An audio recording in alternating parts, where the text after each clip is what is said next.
కేసీఆర్ గారి ఫోటో లేకుండా యాత్ర చేస్తామనేటటువంటిది ప్రధానంగా ప్రచురించారు. ఎస్, కేసీఆర్ గారి ఫోటో లేకుండానే యాత్ర చేస్తాం.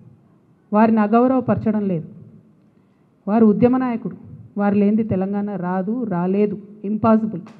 కానీ ఇవాళ వారు ఒక పార్టీకి అధ్యక్షులుగా ఉన్నారు. ఆ పార్టీ నుండి నన్ను సస్పెండ్ చేయడం జరిగింది. ఆ పార్టీలో నేను ఇవాళ ప్రాథమిక సభ్యురాలుగా కూడా లేను. నేను తెలంగాణ ప్రజల దగ్గరికి పోయి మళ్ళీ వాళ్ళ సమస్యలు ఏంటి తెలుసుకొని తెలంగాణ జాగృతి అనే సంస్థను పటిష్టం చేసేటటువంటి ఈ ప్రయత్నంలో కేసీఆర్ గారి ఫోటో పెట్టుకోవడం అంటే నైతికంగా నాకు కరెక్ట్ కాదు. అది చెట్టు పేరు చెప్పుకొని పండ్లు అమ్ముకోవాలనే ఆలోచన నాకు లేదు.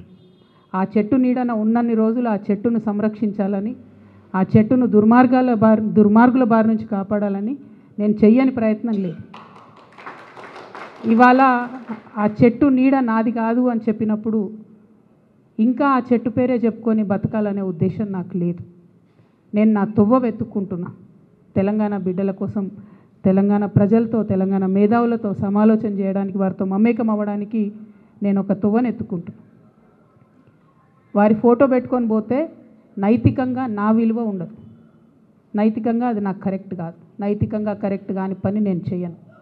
తెలంగాణ జాగృతి సంస్థ పెట్టినప్పటి నుంచి నేను బీఆర్ఎస్ పార్టీలో చేరే వరకు ఎన్నడూ కూడా కేసీఆర్ గారి ఫోటో పెట్టలేదు. ఆ రోజు ఆయన ఉద్యమ నాయకుడైనా అనేక కార్యక్రమాల్లో మేము పాల్గొన్నా. అప్పుడైనా ఇప్పుడైనా జయశంకర్ సార్ ఫోటోనే పెట్టినాం. నేను బీఆర్ఎస్ పార్టీలో ఎంపీగా గెలిచిన తర్వాత ఖచ్చితంగా సార్ ఫోటో పెట్టినాం, నేను కాదనట్లేదు. సో ఇదేదో సార్ కోసం అగౌరవం అన్నది కాదు. ఇది నా మారల్ కంపాస్ కరెక్ట్ కాదని చెప్తున్నది, నైతికంగా ఇది కరెక్ట్ కాదని చెప్తున్నది.